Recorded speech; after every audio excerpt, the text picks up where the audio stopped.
ഒരബദ്ധമല്ലേ, എല്ലാവർക്കും പറ്റും. ഇനി ഇങ്ങനെ ഒരു അബദ്ധം ആർക്കും പറ്റില്ല, അത്രേ ഉള്ളൂ.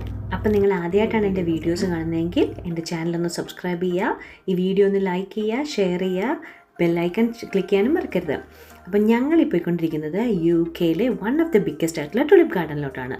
32 ഏക്കറിൽ സ്പ്രെഡ് ഔട്ട് ചെയ്തിരിക്കുന്ന ഏകദേശം 9 മില്യൺ ടുലിപ്പാണ് അവിടെ ഷോ ഓഫ് ചെയ്തിരിക്കുന്നത്. ഓ ഗോഡ്, അതപ്പം നമ്മൾ മിസ് ചെയ്യാൻ പാടില്ലല്ലോ. ഇത്രയും വർഷം ഞങ്ങളവിടെ പോയില്ലല്ലോ നിലയ്ക്കുമ്പോൾ ഞങ്ങൾക്ക് നഷ്ടമാണ്. പക്ഷേ ഇപ്രാവശ്യം പോയത് നല്ല വർത്തായിരുന്നു, നല്ല അടിപൊളി സൂപ്പർ സ്ഥലമാണ്. പക്ഷേ ഞങ്ങൾക്കൊരു അബദ്ധം പറ്റി, അത് ഏതായാലും ഞങ്ങൾ ഷെയർ ചെയ്യാമെന്ന് വിചാരിച്ചു. ഞങ്ങൾ പ്രീ ബുക്കിംഗ് ചെയ്തത് 14th ഏപ്രിലിന്, ഏകദേശം 1 hour വെയിറ്റിംഗ് ആയിരുന്നു.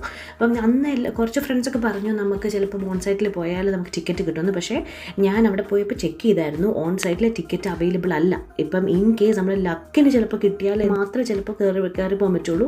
അല്ലെങ്കിൽ ഒത്തിരി ദൂരം യാത്ര ചെയ്തിട്ടൊക്കെ പോകുന്നവരാണെങ്കിൽ ചിലപ്പോൾ കയറാൻ പറ്റില്ല എന്ന് വരും. അതുകൊണ്ട് റിസ്ക് എടുക്കാൻ നിൽക്കേണ്ട. പ്രീ ബുക്കിംഗ് ഡേറ്റ് അവർ നേരത്തെ അനൗൺസ് ചെയ്യും. അപ്പം നമ്മൾ ഏകദേശം 1 hour വെയിറ്റിംഗ് ഉണ്ടായിരുന്നു ഞങ്ങൾക്ക് പ്രീ ബുക്ക് ചെയ്യാൻ വേണ്ടിയിട്ട്. ലേറ്റ് ചെയ്തിട്ടാണെങ്കിൽ നമ്മൾ ടിക്കറ്റ് എടുത്തിട്ട് തന്നെ പോകുക. അങ്ങനെ ഞങ്ങൾ ടുലിപ്പ് ഗാർഡനത്തെ കാർ പാർക്കിലെത്തി.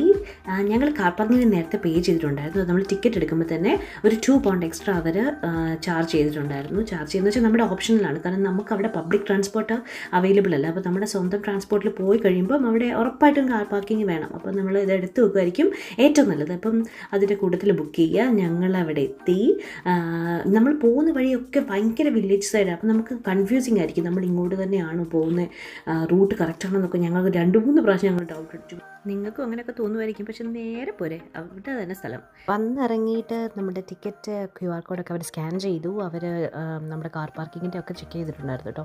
അതുകൊണ്ട് എടുക്കാതെ ആരും പോകണ്ട. അത്യാവശ്യം നല്ല റഷ് ഉണ്ടായിരുന്നു, കാരണം 2 weeks മാത്രമാണല്ലോ ഇത് ഓപ്പൺ, അതുകൊണ്ടായിരിക്കണം. ഇനി ആകെ 2 ദിവസം കൂടി ഉള്ളൂ. പക്ഷേ അയ്യോ, ഈ വർഷം ഞങ്ങൾ പോയി കണ്ടില്ലല്ലോ എന്നല്ല വെച്ച് വിഷമിക്കേണ്ട. നെക്സ്റ്റ് ഇയർ റിമൈൻഡർ ഇപ്പോഴേ ഇട്ട് വെച്ചോ. നമ്മളങ്ങ് കയറി ചെല്ലുമ്പോൾ റൈറ്റ് സൈഡിൽ കാണുന്ന കാഴ്ചയാണിത്.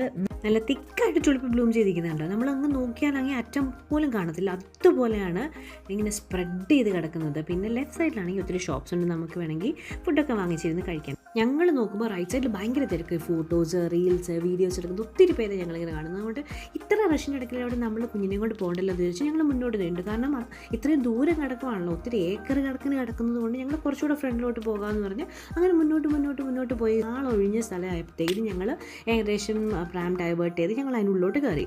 അപ്പോഴേ ഞാൻ പറയുന്നുണ്ട്, ഇവിടെ ആൾ കുറവാണല്ലോ, ഇവിടെ ഫോട്ടോസ് ഒന്നും എടുക്കാൻ ആളില്ലല്ലോ, എന്തുകൊണ്ട്? അപ്പോൾ കുഞ്ഞിനെ കൊണ്ടായതുകൊണ്ട് ഞങ്ങൾ പിന്നെ ഓക്കെ എന്നാൽ പിന്നെ ഇവിടുന്ന് കുറച്ച് 2-3 ഫോട്ടോസ് എടുത്ത് വീഡിയോസ് എടുത്ത് പോകാമെന്നൊക്കെ പറഞ്ഞ് അങ്ങനെ കുറച്ചധികം ഫോട്ടോസും വീഡിയോസും എടുത്തിട്ട് ഞങ്ങൾ എന്ത് ചെയ്തു, തിരിച്ചു നടന്നപ്പം ഒരു സ്റ്റോപ്പ് എത്തിയപ്പോൾ നല്ല ബ്രൈറ്റ് ആയിട്ടുള്ള ടുലിപ്പ് കണ്ടു. അപ്പം മാധുവിനെ അവിടെ നിർത്തി. ഇപ്പം അവന് ടെക്നിക്ക് പിടികിട്ടി. അവൻ്റെ ഏകദേശം ഹൈറ്റിലുള്ളതായതുകൊണ്ട് അവൻ